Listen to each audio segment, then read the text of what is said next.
Hello साथियों, स्वागत है आपका डेल्फी इंस्टीट्यूट में। आज हम आपको इस वीडियो में पढ़ाने वाले हैं मनुष्य में पोषण। यहाँ पर हम देखेंगे कि मनुष्य में पोषण कैसे होता है। आप सब जानते हैं, पोषण करने के लिए मनुष्य को पाचन तंत्र की आवश्यकता है और पाचन तंत्र में कौन कौन से अंग आते हैं इसके पहले वाले वीडियो में हमने आपको समझाया है। अगर आपने नहीं देखा तो उसे जरूर देखिए। तो इस पाचन तंत्र को समझने के लिए, पाचन की प्रक्रिया को समझने के लिए आपको अंत तक वीडियो देखना होगा। तो चलिए शुरुआत करते हैं। आप सब जानते हैं कि जो मनुष्य है, मनुष्य एक ऐसा जीव है जो दूसरे जीवों से भोजन प्राप्त करता है। यानी मनुष्य जो है एक विषमपोषी जीव है। कैसा जीव है? विषमपोषी जीव है या परपोषी जीव कह सकते हो आप इसको। मनुष्य अपना भोजन स्वयं नहीं बना सकता, दूसरे से ही भोजन प्राप्त करता है, चाहे वो पादप हो या जंतु हो। तो पादप और जंतु दोनों से जो भोजन प्राप्त करता है उस जीव को बोलते हैं सर्वाहारी। सर्वाहारी। और एक बात और, ऐसे जीव जो पादप और जंतु दोनों से अपना भोजन प्राप्त करते हैं उन्हें तो सर्वाहारी कहते हैं। लेकिन जो भोजन का भक्षण करते हैं, जो भोजन को खा लेते हैं, उस प्रकार के जीव को क्या कहते हैं? जंतु संभोजी या प्राणी संभोजी कहते हैं। ठीक है। तो आपको याद रखना है कि मनुष्य एक प्रकार का विषमपोषी या परपोषी जीव है। तो परपोषी तो बहुत सारे प्रकार के होते हैं, शाकाहारी, मांसाहारी, सर्वाहारी, परजीवी, परपोषी। तो यहां पर मनुष्य कैसा है? मनुष्य एक सर्वाहारी जीव है। और उस सर्वाहारी में भी वो क्या है? प्राणी संभोजी, यानी कि होलोजोइक न्यूट्रिशन दर्शाता है। कैसा न्यूट्रिशन दर्शाता है? होलोजोइक न्यूट्रिशन दर्शाता है। ठीक है। तो ये आपको याद रखना है। तो तीन बातें पहले तो आपने देख ली। अब हम बात करते हैं पाचन की। तब जब बात करें हम पाचन की, तो पाचन की प्रक्रिया जो है मनुष्य में दो चरणों में संपन्न होती है या दो प्रकार से होती है। पहला तो है, पाचन की जो प्रक्रिया है ये मनुष्यों में दो चरणों में संपन्न होती है। पहला तो है भौतिक पाचन, या जिसे यांत्रिक पाचन भी कहा जा सकता है, और दूसरा होता है जैव रासायनिक पाचन, या रासायनिक पाचन भी कह सकते हो केवल। जैव रासायनिक पाचन, मैकेनिकल डाइजेशन, मैकेनिकल डाइजेशन होता है, और दूसरा जो होता है वो बायोकेमिकल डाइजेशन होता है। क्या होता है? बायोकेमिकल डाइजेशन होता है। ठीक है। ये दो प्रकार के पाचन होते हैं। तो पाचन में होता क्या है, पहले तो ये हम थोड़ा सा समझ लें।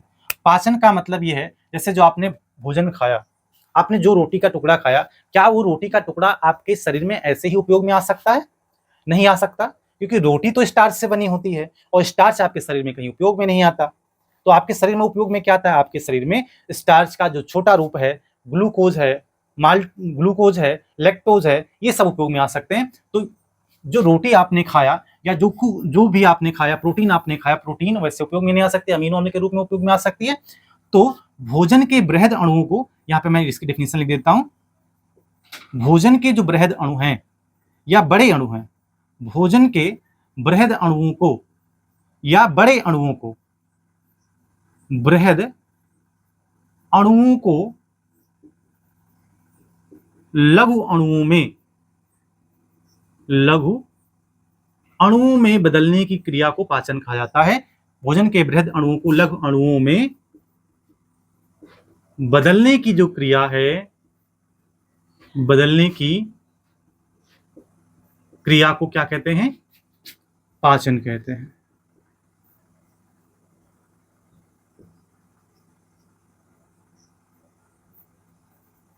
ये हो गया पाचन। अब हमने बताया पाचन दो प्रकार से होता है, भौतिक पाचन और रासायनिक पाचन। सबसे पहले आप भौतिक पाचन समझ लीजिए। भौतिक पाचन का अर्थ होता है बिना किसी रासायनिक परिवर्तन के जो पाचन होता है वो भौतिक पाचन होता है। भौतिक पाचन हमारे मुख के द्वारा, दांत के द्वारा संपन्न होता है। यानी दांत जब भोजन को पीसते हैं, बारीक करते हैं, खंडों खंडों में तोड़ते हैं, इस प्रक्रिया को बोलते हैं भौतिक पाचन। भौतिक पाचन में भोजन का केवल भौतिक स्वरूप बदलता है, रासायनिक स्वरूप में परिवर्तन नहीं होता है। इसके लिए हमारे दांत और जीवा जिम्मेदार होते हैं। इससे क्या फायदा होता है? इससे भोजन को निगलना आसान होता है, साथ में भोजन पर जो पाचक रस होते हैं वो आसानी से काम कर पाते हैं। तभी ये कहा जाता है भोजन को निगलने से पहले खूब अच्छे से चबाना चाहिए। ये आपने सुना होगा, जितना ज्यादा आप अच्छे से चबाएंगे उतना आसानी से भोजन पच जाएगा। तो भौतिक पाचन में क्या होगा? भौतिक पाचन में केवल जो भोज्य पदार्थ है, यानी जैसे आपने रोटी का टुकड़ा लिया, ये रोटी का एक टुकड़ा है, उस रोटी के टुकड़े को छोटे छोटे टुकड़ों में बांट दिया जाएगा। यहां पर ये भौतिक पाचन हुआ। समझिएगा, यहां पर क्या हुआ? ये भौतिक पाचन हुआ। ये रोटी है, रोटी के टुकड़ों को क्या किया गया? छोटे छोटे रोटी के टुकड़े में बांट दिया गया, रोटी के खंड हो गए, बहुत बारीक बारीक खंड हो गए। यहां भी स्टार्च का है ये, और यहां भी ये स्टार्च है, मंड है, यहां भी मंड है। इसमें कोई इसके रसायन में कोई परिवर्तन नहीं हुआ, ये भौतिक पाचन हुआ। अगर रासायनिक पाचन हुआ तो ये जो रोटी के जो छोटे छोटे खंड हैं, जो कि स्टार्च है, जो कि मंड है, इस मंड को रासायनिक पाचन के द्वारा या जैव रासायनिक पाचन के द्वारा अवशोषित होने लायक बना लिया जाएगा, शरीर में कोशिका में उपयोग होने लायक बना लिया जाएगा, यानी अवशोषण के लायक बना दिया जाएगा, इस रूप में बदल दिया जाएगा कि हमारे शरीर में उसका अवशोषण हो सके, यानी अवशोषण होने लायक। अवशोषण होने लायक क्या बनाया जाएगा, उसे बदल दिया जाएगा ग्लूकोज में, क्योंकि स्टार्च जो है वो ग्लूकोज का ही पॉलीमर होता है, बहुलक होता है। तो यहां पर रासायनिक पाचन हो रहा है।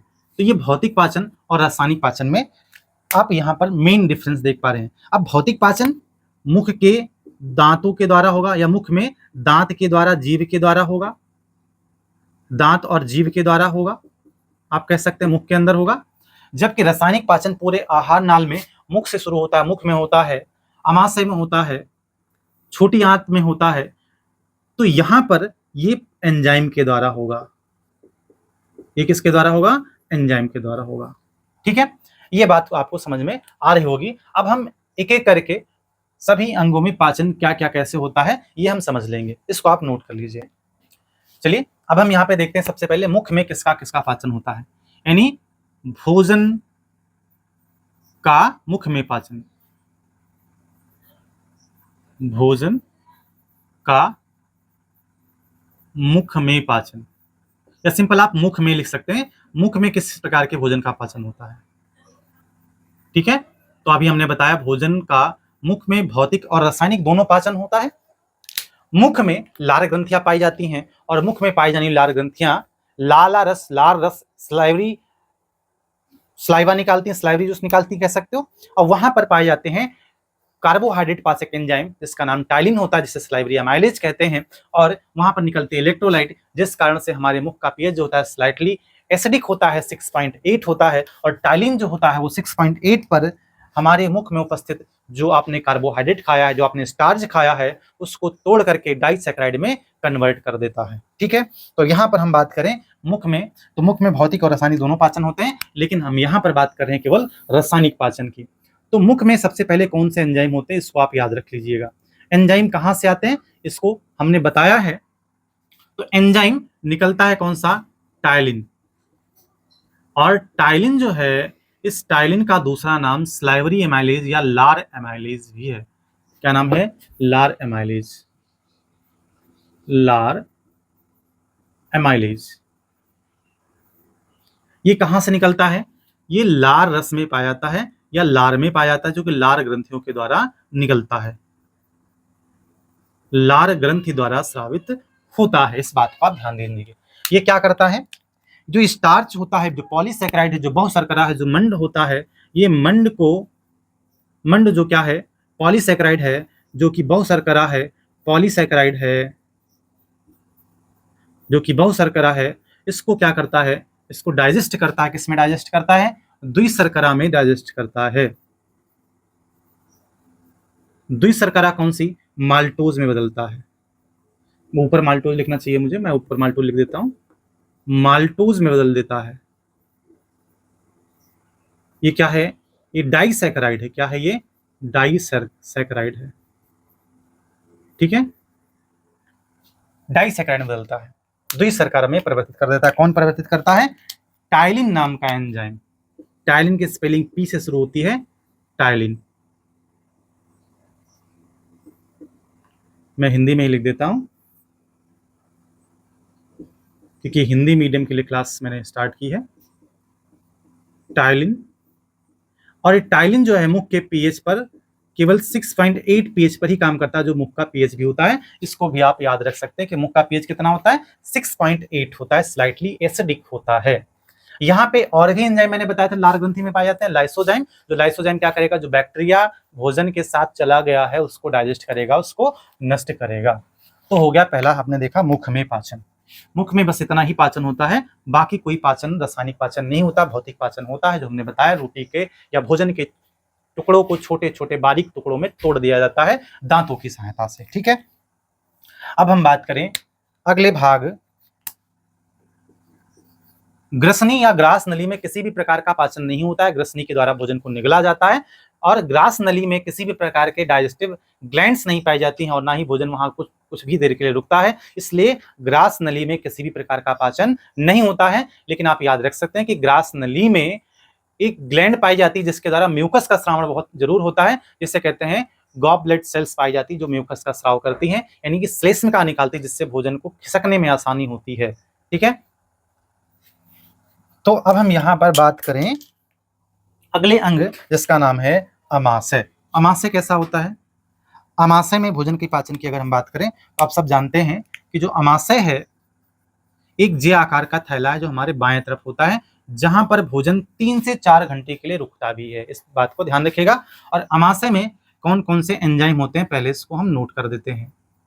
एंजाइम की बात कर लेते हैं, कौन कौन से एंजाइम निकलते हैं और कहां से निकलते हैं। जैसा कि मैंने बताया, जो अमाशय है, अमाशय में जठर ग्रंथियां पाई जाती हैं। अमाशय की जो दीवार होती है उसके अंदर जो सब म्यूकोसा लेयर होती है वहां पर ग्रंथियां पाई जाती है जिसका नाम जठर ग्रंथि होती है। और जठर ग्रंथि से कौन कौन से एंजाइम निकलते हैं? मेनली मुख्यतः तो यहां पर निकलता है पेप्सिन, लेकिन जो छोटे बच्चे होते हैं, छोटे बच्चों में रेनिन नाम के एंजाइम भी निकलते हैं। और रेनिन दूध प्रोटीन को पचाता है, मिल्क प्रोटीन को पचाता है, यानी कि मिल्क प्रोटीन का नाम भी आप याद रख सकते हैं, मिल्क प्रोटीन को केसीन कहते हैं। क्या कहते हैं? केसीन कहते हैं। और ये कहां से निकलते हैं? ये जठर ग्रंथि से निकलते हैं। कहां से निकलते हैं एंजाइम? जठर ग्रंथि से निकलते हैं। अब अगर पूछा जाए, कहा जाए तो कह सकते हो कुछ मात्रा में यहां पर लाइपेज भी निकलता है ना, लाइपेज और एमाइलेज। लाइपेज जो कि वसा पाचक एंजाइम है और एमाइलेज जो कि कार्बोहाइड्रेट पाचक एंजाइम है, ये भी निकलते हैं लेकिन ना के बराबर। यानी अमाशय में मुख्यतः किसका पाचन होता है? प्रोटीन का पाचन होता है। लाइपेज और एमाइलेज ना के बराबर निकलते हैं, यानी कि वसा का और कार्बोहाइड्रेट का पाचन ना के बराबर होता है। इस बात को आप ध्यान देंगे। ठीक है, तो ये पेप्सिन रेनिन क्या करते हैं?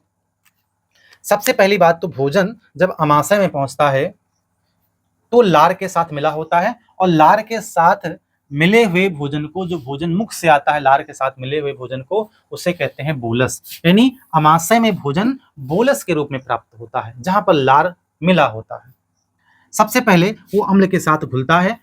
यहां पर अमाशय में अमाशय की जो ग्रंथियां हैं, जठर ग्रंथियां हैं, वो HCl का भी स्राव करती हैं, हाइड्रोक्लोरिक अम्ल का भी स्राव करती हैं। इस कारण से आप याद रख सकते हैं कि जठर रस या फिर अमाशय का जो pH होता है उच्च अम्लीय होता है, लगभग 1.3 के आसपास होता है या 1.5 के आसपास होता है। ठीक है, तो यहां पर जो अमाशय है, अमाशय में मुख्यतः क्या होगा? प्रोटीन का पाचन होगा। किसका पाचन होगा? प्रोटीन का पाचन होता है। और प्रोटीन को पचाने वाला एंजाइम कौन है? यहाँ पर पेप्सिन है। अच्छा, अगर आप चाहें तो थोड़ी बातें और याद रख सकते हैं कि जितने भी एंजाइम कहीं से भी निकलते हैं वो निष्क्रिय रूप में, इनएक्टिव फॉर्म में ही निकलते हैं। सक्रिय तभी होते हैं जब वो अपने गंतव्य तक, अपने कार्यस्थल पर पहुंचते हैं, तभी पर। तो पेप्सिन जो होता है वो प्रोपेप्सिन के रूप में या पेप्सिनोजन के रूप में स्रावित होता है ना। तो याद चाहे तो कर सकते हैं कि जो है निष्क्रिय रूप में स्रावित होता है, कहीं से किसी भी ग्लैंड से निकलता है तो, नहीं तो कोई बात नहीं। तो पेप्सिन जो है वो कब काम करता है? जब इस स्थल का pH लेवल कितना होता है, जहां पर वो पहुंचा है उसका pH लेवल 1.3 यानी उच्च अम्लीय होना चाहिए। तो प्रोटीन जो टूटेगा तो क्या बनेगा? प्रोटीन टूटने के बाद में ये पेप्टोन्स में बदल जाता है। किस में बदल जाता है? पेप्टोन्स में बदल जाता है। प्रोटीन टूटेगा तो किस में बदलेगा? पेप्टोन्स में बदलेगा। अब प्रोटीन हमने बताया, ये जो रेनिन है, ये रेनिन क्या करता है? ये मिल्क प्रोटीन को पचाता है, तो दुग्ध प्रोटीन को पचाता है। मिल्क प्रोटीन का नाम क्या है? आप याद रख सकते हैं, जिसका नाम केसीन होता है। क्या नाम होता है? केसीन होता है। और इस केसीन को कौन पचाता है? इस केसीन को पचाने के लिए रेनिन स्रावित होता है। क्या स्रावित होता है? रेनिन जठरस से स्रावित होता है, और ये केवल और केवल बच्चों में स्रावित होता है। और दूध प्रोटीन का पाचन बड़ों में पेप्सिन ही करने लगता है। ठीक है, तो ये रेनिन जो है बच्चों में स्रावित होता है, जो कि मिल्क प्रोटीन को पेप्टोन्स में बदल देता है। ठीक है, तो इस प्रकार से आमाशय में पाचन हो जाता है। ठीक है, तो इतनी बातें आपको याद रखनी है आमाशय में। अब चलिए बढ़ते हैं आगे अगले अंक की तरफ, छोटी आंत के पहले भाग में, जिसका नाम क्या है? गृहिणी। इसको नोट कर लीजिए। गृहिणी में किस प्रकार से कौन कौन से ये तीसरा भाग हो जाएगा। पहले आपने देखा अभी मुख में पाचन, फिर देखा आपने आमाशय में, और तीसरा देखते हैं गृहिणी में भोजन का पाचन। तो गृहिणी में कौन कौन से भोजन का पाचन होता है? देखिए, हमने बताया था गृहिणी में, थोड़ा सा गृहिणी की स्ट्रक्चर को हम थोड़ा सा यहाँ बनाएं, तो हमने बताया था आपको गृहिणी जो है एक सी आकार का अंग है। इस सी आकार में दो प्रकार की ग्रंथियां जुड़ी होती हैं, दो ग्रंथियां जुड़ी होती हैं। पहली जो ग्रंथि है वो तो है आपकी अग्नाशय, यहाँ पर अग्नाशय जुड़ा हुआ है। अग्नाशय में भी हमने बताया था अग्नाशय एक प्रकार की संयुक्त ग्रंथि है, एंडोक्राइन और एक्सोक्राइन, डक्टलेस और डक्ट के सहित वाली दो प्रकार की ग्रंथियां पाई जाती हैं। इन्हीं एक प्रकार की संयुक्त ग्रंथि मिश्र ग्रंथि कहलाती है। और यहीं से जो हमारा यकृत होता है वो भी जुड़ा होता है। हमारा जो यकृत होता है वो भी जुड़ा होता है। यकृत के पास क्या होता है? यकृत पित्तरस का निर्माण करता है, और पित्तरस जो है और पित्ताशय में आकर के स्टोर होता है। इसके बाद ये अग्नाशय की जो नलिका होती है उसी के साथ में गृहिणी में खुल जाता है। तो यहां पर इस बात को थोड़ा सा ध्यान देना है। ये क्या है? ये यकृत है, यकृत है। और ये क्या है? ये पित्ताशय है। पित्ताशय में क्या होता है? पित्ताशय में पित्त स्टोर होता है। इसका काम क्या है अभी हम बात करते हैं।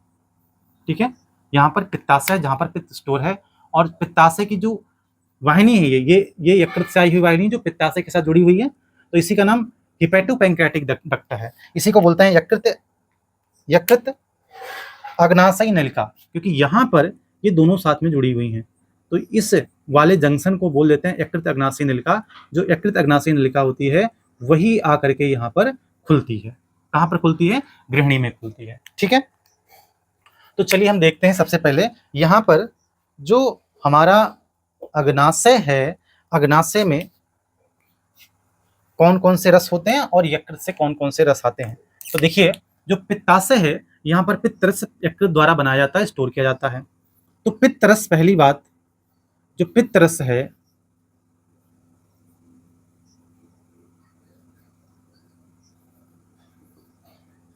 पित्त रस क्या करता है? पित्त रस का कार्य क्या है?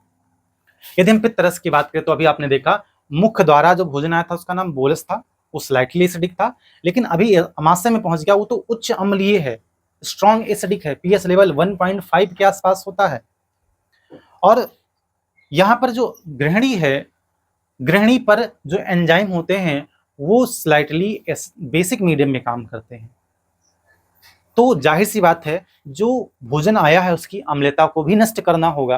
तो जो पित्त रस है, पित्त रस एल्कलाइन नेचर का होता है और भोजन की अम्लता को नष्ट करता है, नाश करता है। दूसरा इसका काम होता है जो वसा है, जो जल में अघुलनशील है, उसको जल में घुलनशील बनाना, यानी कि वसा का इमल्सीकरण पित्त रस का मुख्य कार्य है, जिसके कारण लाइपेज एंजाइम उस वसा को डाइजेस्ट कर पाता है, पचा पाता है वसी अम्ल और ग्लिसरॉल में। ठीक है, तो पित्त रस के दो काम है। पहला तो जो अमाशय है, अमाशय से प्राप्त भोजन को उदासीन करना, और दूसरा कार्य है वसा को इमल्सीकृत करना। पहला कार्य यहाँ पे लिख सकते हैं आप, वसा का इमल्सीकरण। अब ये वसा का इमल्सीकरण क्या होता है? हमने बताया अभी, वसा का इमल्सीकरण का अर्थ होता है जो वसा जल में अघुलनशील है। कैसा है? वसा जल में कैसा है? अघुलनशील है। जल अघुलनशील है, जल अघुलनशील है, और इस जल को अघुलनशील को घुलनशील इसे बोलेंगे इमल्सीकृत वसा। इमल्सीकृत वसा जो होगा वो कैसा हो जाएगा, जल में घुलनशील हो जाएगा, जल घुलनशील बन जाएगा। कैसे बनेगा, पित्तरस जब इस पर कार्य करेगा, पित्तरस जब कार्य करता है तो कैसा बन जाता है, जल में घुलनशील। तो पहला कार्य हो गया पित्तरस का, वसा का इमल्सीकरण करना। और दूसरा कार्य है जो अम्लीय भोजन है जो कि अमाशय से प्राप्त हुआ है, जिसका नाम काइम होता है, तो यहां पे लिख सकते हैं काइम। जो अमाशय से भोजन आया है, जो उच्च अम्लीय माध्यम से आया है, उसको उदासीन करना। तो काइम को उदासीन करना भी कार्य होता है पित्तरस का, बाइल जूस का। ठीक है, पित्तरस को आप याद रख सकते हैं, इसे बाइल जूस कहा जाता है। याद रख पाए तो याद रखें, कोई जरूरी नहीं है। ठीक है, ये हो गया जो पित्तरस है इसके कार्य। ये कहां से आता है, ये यकृत द्वारा स्रावित होने वाले पदार्थ का कार्य हमने समझा दिया। अब यहां पर हम बात करते हैं अग्नाशयी रस का, है ना। जो अग्नाशयी रस होता है, अग्नाशयी रस, अग्नाशयी रस में क्या क्या होता है, तो अग्नाशयी रस में सबसे पहला तो होता है ट्रिप्सिन। क्या होता है, ट्रिप्सिन होता है। और ट्रिप्सिन जो होता है वो प्रोटीन पाचक एंजाइम है। क्या है, ट्रिप्सिन एक प्रकार का प्रोटीन पाचक एंजाइम है। दूसरा ट्रिप्सिन का काम होता है जो ये जो आंतरस होती है, जो गृहिणी में जो एंजाइम निकलते हैं उनको सक्रिय करने का भी ट्रिप्सिन का काम होता है। तो ट्रिप्सिन, काइमोट्रिप्सिन, इसके अलावा लाइपेज और एमाइलेज, ये सभी प्रकार के एंजाइम जो होते हैं वो अमाशयी रस यानी कि पैंक्रियाटिक जूस में प्रेजेंस होते हैं। तो पैंक्रियाटिक जूस में कौन कौन से एंजाइम होते हैं जरा बताइए हमको। हमने बताया ट्रिप्सिन होता है पहला, दूसरा लाइपेज है वसापाचक एंजाइम, और तीसरा आपका एमाइलेज है कार्बोहाइड्रेट पाचक एंजाइम यानी कि जो स्टार्च है, मंड को पचाने वाला एंजाइम। ठीक है, तो ये क्या करेगा, अब जब हमने बता दिया ट्रिप्सिन का काम क्या है, प्रोटीन पाचक एंजाइम, प्रोटीन को पचाएगा। और लाइपेज क्या करेगा, लाइपेज वसा को पचाएगा, इमल्सीकृत वसा को पचाएगा। जो एमाइलेज है, जो कार्बोहाइड्रेट मुख में पचा था उसमें कुछ ही भाग डाइसैकेराइड में बदला था और बाकी बच गया था। उस बचे हुए भाग को, लगभग कितना भाग, मुख में जितना भी आपने खाया था उसका 30% भाग ही केवल डाइसैकेराइड में बदलता है, बाकी शेष भाग जो होता है वो गृहिणी में आकर के डाइसैकेराइड में बदलता है। ठीक है, तो ट्रिप्सिन क्या करेगा, ट्रिप्सिन प्रोटीन को पचाएगा, प्रोटीन को ट्रिप्सिन पचाएगा और पेप्टोन्स में बदलेगा। किस में बदलेगा, पेप्टोन्स में बदलेगा। इसके अलावा जो इमल्सीकृत वसा है, इमल्सीकृत वसा जो है इसको कौन पचाएगा, लाइपेज पचाएगा, है ना। और इस लाइपेज को लाइपेज जो है इमल्सीकृत वसा को बदल देगा वसीय अम्ल और ग्लिसराइड में, वसीय अम्ल प्लस ग्लिसराइड में बदल देगा। कौन बदल देगा, ये लाइपेज बदल देगा। ठीक है, अब बात करते हैं एमाइलेज की। तो एमाइलेज क्या करता है, एमाइलेज जो कार्बोहाइड्रेट बचा था, जो स्टार्च बचा था, मंड बचा था, जो स्टार्च बचा हुआ था, उस स्टार्च को एमाइलेज क्या करेगा, पचाएगा। एमाइलेज क्या करेगा, उसको डाइसैकेराइड यानी कि माल्टोज में कन्वर्ट कर देगा। जैसा पॉलीसैकेराइड वैसा ही डाइसैकेराइड होगा। ठीक है,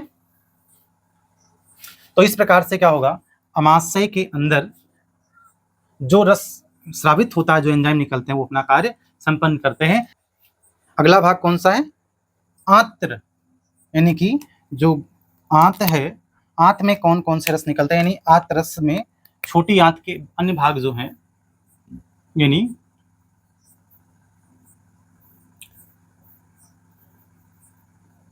जो आंत रस होता है उसमें कौन कौन से एंजाइम होते हैं जो कि गृहिणी में ही मुख्यतः कार्य करते हैं। अभी आपने गृहिणी में देखा था कि जो पैंक्रियाटिक जूस है वहां पर जो एंजाइम होते हैं जैसे ट्रिप्सिन, लाइपेज, वो सब कौन सा कार्य करते हैं, वितरस का काम आपने देखा। अब यहाँ पे आंतरस यानी इंटेस्टाइनल जूस जो होता है वहां पर कौन कौन से एंजाइम होते हैं, उनका क्या कार्य होता है, ठीक है। तो आंतरस में सबसे पहला एंजाइम जो है जो पेप्टोन्स को और जो प्रोटीन के अवयव हैं उनको जो है पचाता है, इसका नाम इरेप्सिन है, इरेप्सिन, ठीक है। दूसरा एंजाइम जो है वो वसा पाचक एंजाइम लाइपेज है, और तीसरा है डाइसैकराइडेज, डाइसैकराइडेज, सैकराइडेज, ये क्या है, ये हैं जो आंतरस से स्रावित होने वाले एंजाइम हैं। अब ये डाइसैकराइडेज की अगर बात करो, इसमें माल्टेज होगा,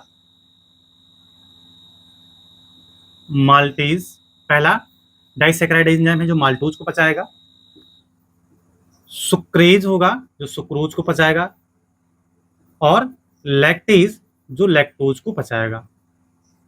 तो ये डाइसैकराइडेज एंजाइम है जो आंतरस द्वारा स्रावित होते हैं। इसके अलावा न्यूक्लियेज भी होता है, यहां पे आप लिख सकते हैं न्यूक्लियेज, न्यूक्लियेज जो न्यूक्लिक अम्ल यानी कि डीएनए और आरएनए को पचाएगा। तो ये कुछ एंजाइम है जो आंतरस से स्रावित होते हैं और अपना पाचन करते हैं। चलिए देखते हैं किसमें किस प्रकार का पाचन होता है। तो जो पेप्टोन्स होते हैं, जो पेप्टोन्स होते हैं, पेप्टोन्स होते हैं वो पहले तो पेप्टाइड में बदलते हैं, पेप्टाइड में बदलते हैं, और पेप्टाइड के बाद में बदल जाते हैं अमीनो एसिड में, अमीनो अम्ल में। ये कौन करता है, इसे करता है इरेप्सिन। कौन करता है, इरेप्सिन करता है इसको।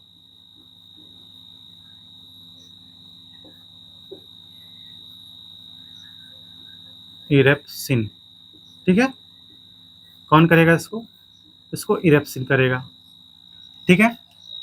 लाइपेज का वही काम जो अभी आपने उसके पहले लिखा था, लाइपेज जो इमल्सीकृत वसा है, इमल्सीकृत वसा जो है उस पर काम करेगा और उसको बदल देगा वसीय अम्ल, इस पर काम करेगा लाइपेज, बदल देगा किसमें,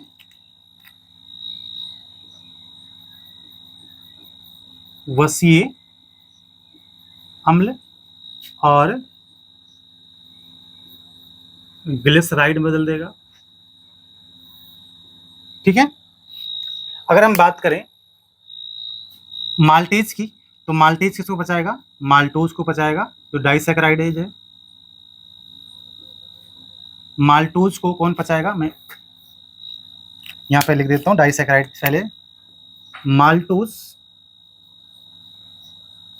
इसके अलावा सुक्रोज और लैक्टोज, लैक्टोज दुग्ध शर्करा है, दूध में पाई जाने वाली शर्करा है। माल्टोज को कौन पचाएगा, माल्टोज को पचाने के लिए माल्टेज है, माल्टेज है। माल्टेज क्या करेगा, इस माल्टोज को बदल देगा ग्लूकोज के दो अणु में, यानी ग्लूकोज के दो अणु मिलेंगे, यानी ग्लूकोज प्लस ग्लूकोज मिलेगा, ठीक है। अब ये सुक्रोज जो है, जब सुक्रोज डाइजेस्ट होगा तो सुक्रोज को कौन डाइजेस्ट करेगा, सुक्रोज को डाइजेस्ट करेगा सुक्रेज, और सुक्रेज जो है ये क्या बनाएगा, सुक्रोज से एक अणु तो बनेगा ग्लूकोज का ही, एक अणु बनेगा ग्लूकोज का ही, लेकिन दूसरा जो बनेगा वो बनेगा फ्रक्टोज, क्या बनेगा, फ्रक्टोज बनेगा, ठीक है। और तीसरा जो लैक्टोज है, लैक्टोज जो है उसको कौन पचाएगा, लैक्टेज पचाएगा। कौन पचाएगा, लैक्टेज पचाएगा, ठीक है। और इस लैक्टेज, ये जो लैक्टोज है लैक्टेज पचा करके किस में बदलेगा, एक अणु तो ग्लूकोज का ही मिलेगा, एक अणु जो है वो ग्लूकोज का ही मिलेगा, और जो दूसरा अणु है वो मिलेगा ग्लैक्टोज का, यानी यहाँ पर अगर आप देखें 3 प्रकार के मोनोसैकेराइड निकले, ये एकल शर्करा है जो हमारे बॉडी में एब्जॉर्ब हो सकते हैं, ग्लूकोज, फ्रक्टोज और गैलेक्टोज। तो इस प्रकार से सभी प्रकार के जो पाचन है वो संपन्न होंगे। अब यहाँ पे न्यूक्लिक एसिड को भी लिख सकते हैं। जो हमारा न्यूक्लिक एसिड है, न्यूक्लिक अम्ल है, इसको न्यूक्लियस पचाता है। कौन पचाता है? न्यूक्लियस। न्यूक्लियस जब न्यूक्लिक अम्ल को पचाएगा तो बनेगा ये पेंटोज शर्करा में, या आप केवल शर्करा लिख लीजिए। राइबोज शर्करा होती है तो मैं लिख देता हूँ राइबोज या डीऑक्सीराइबोज शर्करा, राइबोज शर्करा। और दूसरा फास्फोरिक एसिड और नाइट्रोजन बेस यानी कि नाइट्रोजनी क्षार। तो इस प्रकार से क्या होगा, सभी प्रकार के जो भोजन हैं, भोजन के जो अवयवी पदार्थ हैं उनका पाचन हो जाएगा। तो अभी हमने इस वीडियो में आपको सभी प्रकार के जो पाचक पदार्थ थे, यानी सभी प्रकार के जो पाचक एंजाइम थे उनका कार्य किस प्रकार से होता है, वो कहाँ स्रावित होते हैं, ये हमने आपको समझाया। अब हम अगले वीडियो में बात करेंगे अवशोषण की। वीडियो अच्छा लगा हो तो लाइक करें, शेयर करें और अपने मित्रों के साथ, अपने दोस्तों के साथ साझा करें। और चैनल पर अगर आप पहली बार विजिट कर रहे हैं तो सब्सक्राइब करना बिल्कुल ना भूलें। मिलते हैं अगले वीडियो में, तब तक के लिए जय हिंद, जय भारत।